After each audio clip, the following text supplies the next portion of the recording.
ဒီနေ့ဟာယေရှုခရစ်တော်ကိုလက်ဝါးကပ်တိုင်မှာရိုက်တက်ခံရပြီးကွယ်လွန်ခဲ့တဲ့နေ့ပါအဲ့ဒီအချိန်တုန်းကလက်ဝါးကပ်တိုင်ဟာအဆိုးရွားဆုံးနဲ့အရှက်ရဆုံးပြစ်ဒဏ်တစ်ခုပါအဆိုးရွားဆုံးရာဇဝတ်သားတွေကိုပဲဒီပြစ်ဒဏ်ပေးခဲ့တာပါဒါပေမဲ့ယေရှုမှာအပြစ်မရှိပါဘူးသူဘာမှမမှားခဲ့ပါဘူးဒါပေမဲ့လည်းယေရှုကလက်ဝါးကပ်တိုင်ကိုကိုယ်တိုင်ထမ်းပြီးလိုလိုလားလားခံယူခဲ့ပါတယ်နောက်ဆုံးခိုက်တန့်သူနောက်ဆုံးအသက်ရှူမှုမတိုင်ခင်သူကကျဲလောင်စွာအော်ခဲ့ပါတယ်ပြီးခဏလောက်စဉ်းစားကြည့်ပါသမိုင်းမှာသူ့ဘဝရဲ့နောက်ဆုံးအချိန်မှာငါလုပ်ရမယ့်အကုန်လုံးကိုပြီးပြီလို့ယုံကြည်မှုရှိပြောနိုင်ခဲ့တဲ့လူတစ်ယောက်များရှိခဲ့ပါသလားလူအများစုဟာနောင်တနဲ့မပြည့်စုံမှုတွေနဲ့ပဲဒီလောကကြီးကိုစွန့်ခွာသွားကြပါတယ်ဒါပေမဲ့ယေရှုကတော့နာကျင်မှုတွေကြားမှာလည်းတေမင်းနဲ့ရင်ဆိုင်ရချိန်မှတောင်ပြီးပြီလို့အော်ခဲ့ပါတယ်ဒါဆိုယေရှုကဘာကိုပြီးစီးခဲ့တာလဲ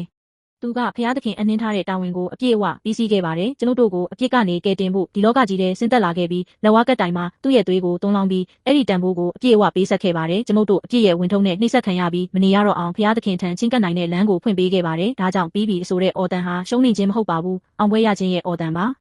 ယေရှုကအပြစ်ရဲ့အာဏာကိုအနိုင်ယူခဲ့ပါတယ်။တေမင်းရဲ့ကြောက်ရွံ့မှုကိုချိုးဖျက်ခဲ့ပြီးစာတန်ရဲ့အာဏာကိုဖျက်ဆီးခဲ့ပါတယ်။အခုတော့ယေရှုကတဆင့်ကျွန်ုပ်တို့လွတ်လပ်မှုကိုရရှိနိုင်ပါတယ်။စစ်မှန်တဲ့ဘဝကိုခံစားနိုင်ပါတယ်။ဖျားသခင်ရဲ့သားသမီးတွေအဖြစ်နေထိုင်နိုင်ပါတယ်။ယေရှုကဘာသာတစ်ခုဖန်တီးဖို့ကွယ်လွန်ခဲ့တာမဟုတ်ပါဘူး။ကျို့တို့ကိုစစ်မှန်တဲ့ဘဝပေးဖို့ချစ်ချင်းမေတ္တာထဲမှာနေထိုင်နိုင်ဖို့ကွယ်လွန်ခဲ့တာပါ။ယေရှုထံလာတဲ့သူတိုင်းအပြည့်အဝခွင့်လွှတ်ခံရပြီးဖျားသခင်ရဲ့ချစ်ချင်းမေတ္တာကိုနှဆိုင်စွာခံစားရပါတယ်။ဒါဆိုဒီနေ့ကျွန်ုပ်တို့ဘယ်လိုတုံ့ပြန်သင့်တယ်လဲ။ကျွန်ုပ်တို့ဟာယေရှုထမ်းဆောင်ခဲ့တဲ့လက်ဝါးကပ်တိုင်ရှိကိုရောက်လာရပါမယ်။သူ့ရဲ့ချစ်ချင်းမေတ္တာရှိမှာကျွန်ုပ်တို့ရဲ့နှလုံးသားကိုဖွင့်ပေးရပါမယ်။သူကအရာအလုံးကိုပြီးစီးပြီးသားဖြစ်လို့အခုကျွန်ုပ်တို့လုပ်ရမှာကအဲ့ဒီချစ်ချင်းကိုလက်ခံတာပါပဲ။အဲ့ဒီအခါဘလို့အခြေအနေမှာမဆိုဖျားသခင်နဲ့အတူအောင်ပွဲရမယ့်ခွန်အားကိုရရှိမှာပါ။အထီးကျန်မှုအပြစ်ရှိတယ်လို့ခံစားရမှုကြောက်ရွံ့မှုတွေနဲ့ပြည့်နှက်နေတဲ့ဘဝဟာမျှော်လင့်ချက်နဲ့ငြိမ်းချမ်းမှုတွေနဲ့ပြည့်စုံလာမှာပါ။